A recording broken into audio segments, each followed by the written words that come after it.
Son las 8:23, recibimos en los estudios de RPP al defensor del pueblo, doctor Walter Gutiérrez, quien anoche regresó después de participar durante horas en una sesión llamada de diálogo intercultural por el desarrollo de la provincia de Cotabambas. Esto tuvo lugar en el estadio Molino Pampa del distrito de Chalhuahuacho y se llegó a un acuerdo de 9 puntos gracias a la mediación de la Defensoría del Pueblo y de la Iglesia Católica Peruana. Señor Gutiérrez, buenos días. Antes de entrar a ese tema de las Bambas, quisiéramos su reacción ante la noticia que acabamos de dar de la reacción del Ministerio Público en relación a esta agresión contra una o varias mujeres en una calle de Jesús María el día de ayer.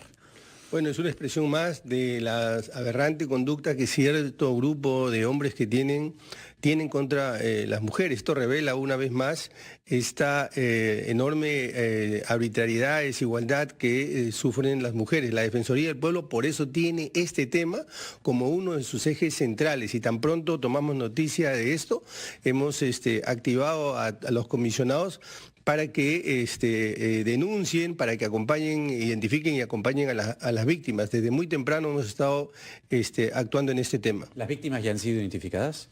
No le podría decir porque como yo acabo de llegar anoche, no tengo el reporte, recién lo voy a ver ahora temprano, pero lo que tengo noticia es que tan pronto se conoció el caso, hemos intervenido. Usted no es solo defensor, usted también es un reconocido jurista. Esto es flagrancia. Aquí está cometiéndose el delito de forma inmediata. Ahora, el tiempo en el que transcurre de ocurridos los hechos a hoy califica para que este señor, el fiscal de turno o la fiscalía que está en este momento a cargo del caso, vaya y lo aprese. Hay que ver si estamos hablando de agresiones. Por lo que he visto, dudo que estemos hablando de un intento de feminicidio o cosa por el estilo. Pero no, sí, estamos viendo una agresión física y verbal, sí, y psicológica. Correcto. Entonces habría que identificar bien el delito, pero lo que sí hay, como usted bien señala, es flagrancia. Porque el tiempo que ha transcurrido, entiendo que no ha transcurrido ni 24 horas. Por lo tanto, todavía estamos en el margen en el que podría haberse actuado de esa manera. Vamos al tema de las Bambas, ¿no? Usted estuvo ayer en Chalhuahuacho y se lograron 9 acuerdos.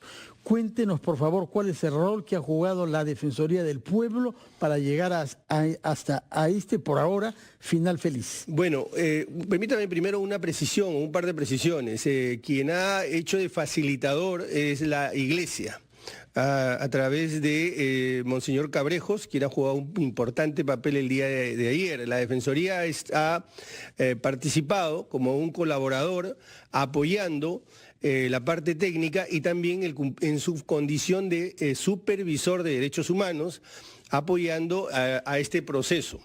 Esa es la primera precisión. Lo segundo es que lo que se ha acordado ayer, se ha levantado un acta con 5 puntos. Esos 9 puntos son temas que se van a abordar, no es que se haya acordado esos 9 puntos. Lo primero que se ha acordado... ¿La gente pensará lo mismo? Bueno, hay que transmitirlo, hay que tratar de comunicar esto para que no se distorsione. Por eso permítame hacer estas aclaraciones.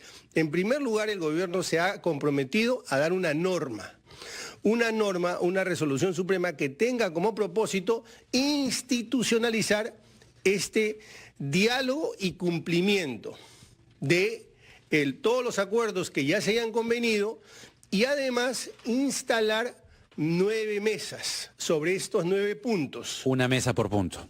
Exactamente. Esto va a ser el día martes 16. Correcto. ¿Ya? Entonces ahí ya tenemos un acuerdo y un segundo que sería instalar estas 9 mesas. En este segundo punto también se ha establecido que paralelamente se va a instalar la mesa de derechos. Luego quisiera detenerme, aunque sea un segundo, sobre esa mesa de derechos, ¿no? Pero para ir en orden. Luego se ha establecido también que esto va a durar hasta 30 días. O sea, todo el desarrollo de estas mesas durará hasta 30 días. Van a ir desarrollándose algunas sucesivamente y otras paralelamente. Preocupa, sin embargo... Y termino con esto. Ya, a ver. Y termino con esto. Y también se acordó que las partes, empresa, las comunidades y el Estado van a sostener este diálogo y van a deponer todo acto de violencia, empezando desde luego por levantar cualquier bloqueo de la carretera. Ya, pero, de acuerdo. Y el gobierno levantando el estado de emergencia, de acuerdo. Sí. Digamos que es una proporcionalidad. ¿No? Pero permítame, por favor. Claro. Usted dice que es una mesa por cada punto, de los 9 puntos. Pero preocupa, le decía, que entre estos 9 puntos existan algunos. Primero, que el Ejecutivo no necesariamente pueda tener el alcance y la posibilidad de resolverlos, como por ejemplo el 1, que es archivamiento de las denuncias a dirigentes, que incluye, de acuerdo a lo que uno ha escuchado en la audiencia en el estadio, a los Chávez Sotelo. Preocupa que el gobierno se comprometa a no decretar futuros estados de emergencia en Cotabambas. Nadie sabe lo que pueda pasar después. Preocupa que se decida sobre funcionarios de una empresa privada, que en un acuerdo se ponga por escrito que exista la voluntad del Estado de poder decirle a la empresa, oye, tú me cambias a este gerente o a este otro. Bueno, hay 3 preguntas formuladas, sí, tómese su tiempo, vamos a escuchar... No, son 3 puntos en una sola pregunta. 3 puntos por ahora, vamos a ver titulares de la media hora y regresamos con el defensor del pueblo que nos va a seguir hablando sobre este tema, pero también sobre los temas judiciales importantes en curso. Son las 8:37 y en los estudios de RPP, el defensor del pueblo debe contestar una pregunta sobre 3 de los 9 puntos de la agenda que le ha planteado Jaime Chincha. A ver, para recapitular simplemente, porque se nos ha pasado los titulares y la pausa. Primero, digamos, de los 9 son 3 que nos llama más la atención. Que se archiven denuncias a dirigentes, que incluya a los Chávez Sotelo, que en el acuerdo se estipule que entre Estado y comunidad se pueda decidir cambios en la administración de la empresa y que el gobierno asuma un compromiso de que no se establezcan futuros estados de emergencia si hay desorden en la zona. ¿Cómo garantiza eso primero y qué sentido tiene? Bueno, de nuevo, para subrayar, aclarar, no es que se haya acordado todo eso, son mesas Pero digamos que está en los 9 puntos. Son 9 puntos. Y es altamente probable que la gente en las comunidades crea que eso se escribe en piedra. Bueno, no se olvide que este es un diálogo intercultural. Nosotros desde una mirada más capitalina, más occidental, de las comunidades, de una mirada más andina, ¿no es cierto? Pero no es que ellos desconozcan, ellos miran el Estado como un todo, ¿no? Pero no desconocen, porque poco a poco van entendiendo que el Estado tiene competencias y funciones. En relación al primer punto, ¿qué es lo que les preocupa a ellos? Adviertan que el primer punto es la mesa de derechos y les preocupa que ellos sientan que no tienen derechos o que son perseguidos por algo que es un derecho. ¿Cuál es ese derecho? El derecho a la protesta. Salimos a protestar porque sentimos que nos están agraviando, están afectando nuestros derechos y nos persiguen por defender nuestros derechos. No es que estén detenidos en sus abogados, ese puede ser un sector. Pero además... Que lo han mencionado en la audiencia ayer. Este conflicto no ha nacido ayer, ni antes de ayer, ni hace 60 días. Tiene años. Y hay 5 víctimas, y hay deudos, y hay compromisos que se asumieron, y hay compromisos que no se han cumplido. Entonces, tiene que entenderse, no solo en esas 3 o 4 líneas, sino tiene que entenderse en su total contexto. Es un tema que se va a abordar, y es un tema que se establecerá cuál va a ser el marco y cuál va a ser el contenido de esos acuerdos. No pretendamos que ahora... Y en esas 3 líneas ya están recogidos los acuerdos.